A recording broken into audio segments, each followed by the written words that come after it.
There is a crow on the telephone wire outside. You have seen it before or something exactly like it.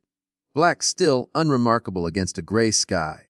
Maybe you noticed it last Tuesday. Maybe the week before that. You assumed it was a different crow each time, because that is what crows are: background noise, urban debris, the dark punctuation of ordinary mornings. It is not a different crow. It is the same one. And it has been watching you far longer than you have been watching it. What you are about to understand will make it impossible to look at a crow the same way again. The science here carries a specific kind of weight, not the weight of wonder, but of recognition.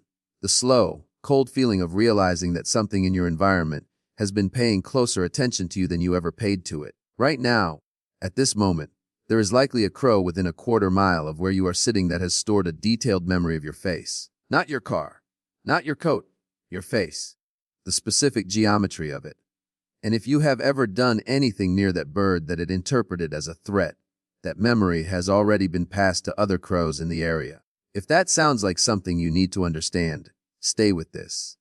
Subscribe if the world you thought you knew keeps turning out to be stranger than advertised. The first controlled study to confirm crow facial recognition was run at the University of Washington in 2008 by wildlife biologist John Marsloff. His team wore rubber caveman masks while trapping and banding crows on campus, a mildly stressful but harmless procedure. Then they walked the same routes wearing those masks again, days and weeks later, without touching a single bird. The crows mobbed them. Dive bombing, alarm calling, tracking them across hundreds of meters of campus. Control masks' faces the crows had never associated with capture produced almost no response. The caveman mask produced fury. In one follow-up trial, a mask that had been used in trapping was recognized by crows at that location 2 years later, by birds that had never been trapped themselves. They had learned it from watching other crows react. Most people assume animal memory works like a filing cabinet: simple associations, stimulus and response, no different from a dog learning to sit. The reality is categorically different. Crow memory is episodic. It encodes not just what happened, but when, where, and who was involved. Researchers studying corvids at Cambridge discovered that scrub jays, close relatives of crows, plan for the future in ways that require them to mentally project themselves forward in time. A crow does not just remember your face.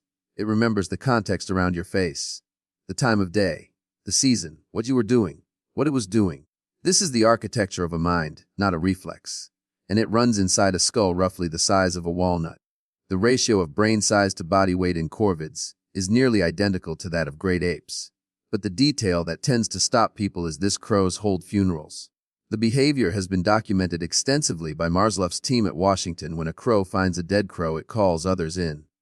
Dozens gather. They do not eat. They do not disperse quickly.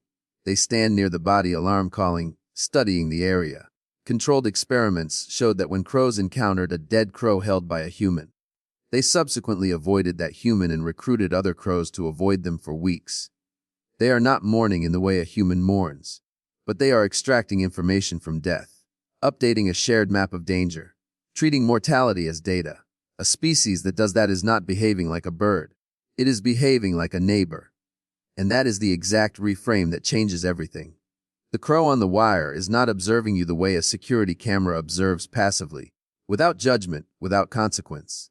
It is observing you the way a long-term resident observes a newcomer to a street they have lived on for years, building a file, updating it, comparing it against what the other residents have noticed.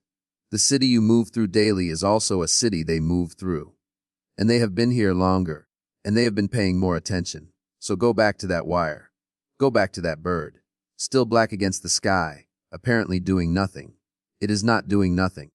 It has not been doing nothing for years. Tell me in the comments, have you ever felt like a crow was specifically watching you? Because you were probably right. I read everyone. Some things in this world see you long before you think to look back.